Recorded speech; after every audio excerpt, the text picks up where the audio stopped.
Asia থেকে Europe, Africa থেকে লাতিন আমেরিকার কমপক্ষে ৭টি দেশ গত ১.৫ দশকে গণভোটের নামে নিজেদের রাজনৈতিক সংঘাত আর হানাহানি বাড়িয়েছে। জাতীয় ঐক্যমত্য কমিশনও কি বাংলাদেশকে সেই পথে নিয়ে যাওয়ার সুপারিশ করলেন? শেষ পর্যন্ত সরকার সমর্থক বিভিন্ন দলকে ৮ মাসে নানা ঘাটের পানি খাইয়ে নিজের তৈরি হাঁসঝাড়ু সংবিধান বাস্তবায়নের স্পষ্ট রূপরেখা হাজির করলেন অধ্যাপক আলী রিয়াজ। প্রমাণ হলো এতদিন আলোচনার নামে যা চলেছে সব ছিল নাটক। বিএনপি সহ বিভিন্ন দলের মতপার্থক্যের কোনোটি জায়গা পায়নি অধ্যাপক রিয়াজের সংবিধানে। গণভোটে যাবে শুধু তার প্রস্তাব, সেগুলোতে হ্যাঁ বা না ভোট দিতে হবে মানুষকে। এতদিন সংলাপের নামে নাটক চালিয়ে তালগাছটি নিজের কাছে রেখে সুপারিশ জমা দিয়েছে টিম আলী রিয়াজ। আটটা পাওয়া মাত্র অতীত মুছে ফেলার পুরনো বাদ্য বাজিয়েছেন প্রধান উপদেষ্টা ডক্টর মোহাম্মদ ইউনূস। কিন্তু নির্বাচনের স্বপ্নের ফানুস উড়ানো বিএনপির মাথায় নতুন করে ভেঙে পড়েছে আকাশ। অধ্যাপক আলী রিয়াজ শুধু হাঁড়চাড়ু সংবিধানের রেসিপি দেননি, একই সঙ্গে রাষ্ট্রপতি আর সংবিধানকে ছুঁড়ে ফেলে নয়া মোড়কে হাজির করেছেন বিপ্লবী সরকারের পুরনো বাতিল প্রস্তাব। আমাদের বিশ্লেষণ হলো, ডক্টর রিয়াজ ও তার কমিশন যেভাবে গণভোট আর সংবিধান সংশোধনের প্রস্তাব দিয়েছেন তাতে রাজনৈতিক ভয়াবহ সংকট আসন্ন। প্রশ্ন হলো, তথ্য উপদেষ্টা মাহফুজ আলম গত ৪ দিন ধরে যে সংঘাতের কথা বলে যাচ্ছেন তারই কি শুরু হলো জাতীয় ঐক্যের নামে ডক্টর রিয়াজের অনক্যের সুপারিশে? বিস্তারিত জানতে চলুন যাওয়া যাক বিশ্লেষণে। গত ১ বছরে জুলাই সনদ নিয়ে কম কসরত হয়নি। এই জুলাই সনদ নিয়ে কতটা কসরত হয়েছে যে মনে হতে পারে একটা মেঘনা কার্টা করতে না পারলে দেশের নির্বাচন, সরকার, রাজনীতি সব অচল হয়ে যাবে। 3টি ধারাবাহিক পর্বে এই সনদের কসরত ছিল বেশ উপভোগ্য। প্রায় দেখা গেছে আজ যিনি পক্ষে কাল চলে গেছেন বিপক্ষে, আবার তাকে বুঝিয়ে নিমরাজি করানো হলো। 17 অক্টোবর সনদের স্বাক্ষর হলো, ঝুলেছিল বাস্তবায়নের পদ্ধতি।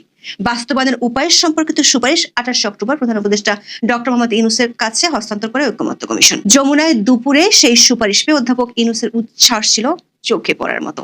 বছরখানেক আগে রিসেট বাটনে অতীত মুছে ফেলার ঘোষণা দেয়াতে যে নিছক কথার কথা ছিল না, তা আবারও পরিষ্কার হয় তার কথায়। দিনটিকে ঐতিহাসিক আখ্যায়িত করে বলেন, জুলাই সনদের বাস্তবায়নের প্রক্রিয়া ঐতিহাসিক একটি পরিবর্তন। এর ফলে বাংলাদেশ অতীত থেকে মুক্ত হয়ে যাবে। অধ্যাপক ইউনূস কেন এত উচ্ছ্বসিত তা জানা যায় কয়েক ঘন্টার মধ্যে। যমুনায় সুপারিশ দিয়ে দুপুরে ফরেন সার্ভিস একাডেমিতে সংবাদ সম্মেলন করেন ঐক্যমত্য কমিশনের সহসভাপতি অধ্যাপক আলী রিয়াজ। ডক্টর ইউনূসের মনোবাসনার প্রতিফলন ঘটিয়ে এবং জামাত এনসিপির মনোবাঞ্ছা পূরণ করে নিজের হাঁড়চাড়ু সংবিধান প্রস্তাব বাস্তবায়নের রূপরেখা যমুনায় সমর্পণ করেন অধ্যাপক রিয়াজ। সেই সংবিধান কার্যকরের প্রথম ধাপটি শুরু হবে অধ্যাপক ইউনূসের মাধ্যমে জুলাই সনদ বাস্তবায়নের কথিত সাংবিধানিক আদেশ জারির মাধ্যমে। এরপর আসবে গণভোট, যেখানে উত্থাপিত হবে ডক্টর রিয়াজের লেখা সংবিধানের খসড়া। গণভোটে সেটি অনুমোদন পেলে আগামী জাতীয় নির্বাচনে বিজয়ীরা হুবহু কার্যকর করতে বাধ্য থাকবে। এমনকি নির্দিষ্ট সময়ের মধ্যে আলী রিয়াজের সংবিধান অনুমোদন না করলে স্বয়ংক্রিয়ভাবে কার্যকর হয়ে যাবে।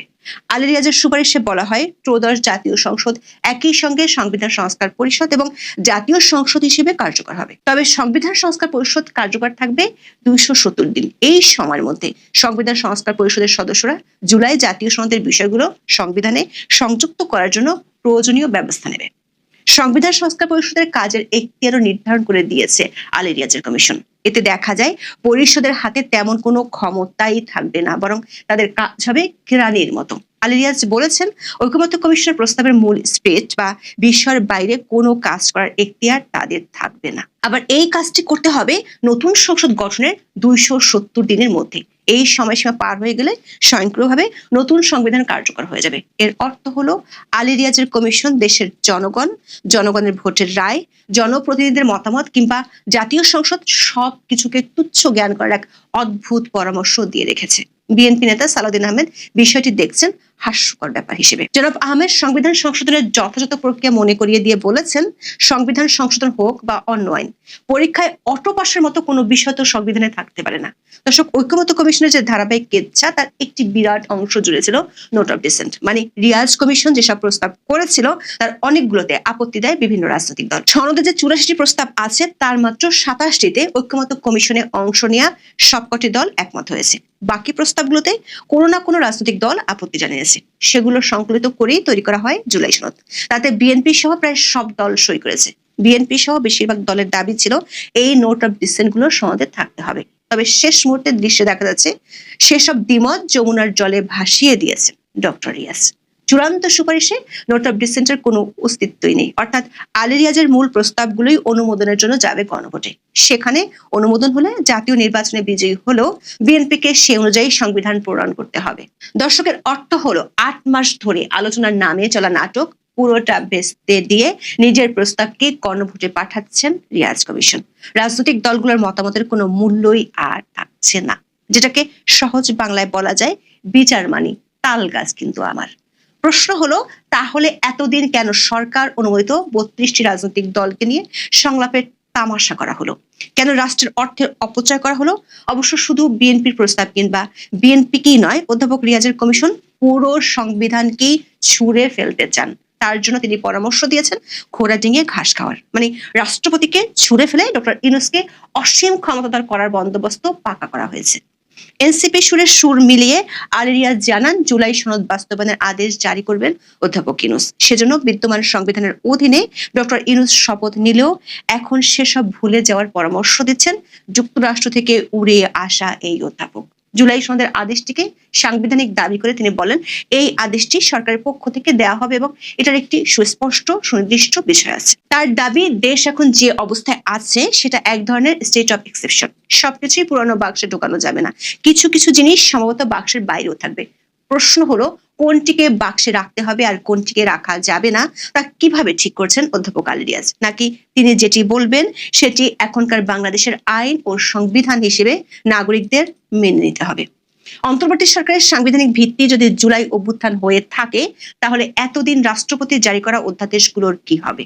ডক্টর ইউনূস ও তার উপদেষ্টা পরিষদের শপথেরই বাকি হবে? এই সরকার অস্তিত্ব এমনকি আলী রিয়াজের কমিশনের কি হবে? নাকি ইচ্ছা মতো যা খুশি সেটা করে যাওয়াই এখনকার সংবিধানের বিধান? সবচেয়ে বড় প্রশ্ন হলো, ত্রয়োদশ জাতীয় সংসদ নির্বাচন কিভাবে বর্তমান সংবিধানের অধীনে হবে? দর্শক, আমাদের বিশ্লেষণ হলো, অধ্যাপক রিয়াজ যেভাবে কায়ের জোরে জুলাই সনদ বাস্তবায়ন করতে চাচ্ছেন, তাদের রাজনৈতিক সংকট বাড়বে। বিশ্বের বিভিন্ন দেশের সাম্প্রতিক কিছু অভিজ্ঞতা বলে, সংবিধান সংশোধন প্রশ্নে গণভোট এক বিপজ্জনক অস্ত্র হয়ে দেখা দিতে পারে। আফ্রিকা থেকে ইউরোপ, লাতিন আমেরিকা থেকে এশিয়া, সবখানে এমন উদাহরণ গত কয়েক বছরের মধ্যে দেখা গেছে। 2010 সালে কেনিয়ায় নতুন সংবিধান প্রণয়ন নিয়ে গণভোটের জাতিগত বিভাজন বেড়ে গিয়েছিল, বাধিয়েছিল রাজনৈতিক সংঘাত। বাংলাদেশেও সে লক্ষণ দেখা যাচ্ছে কিনা তার ইঙ্গিত পাওয়া যায় তথ্য উপদেষ্টা মাহফুজ আলমের কথায়। উপদেষ্টা মাহফুজ আলম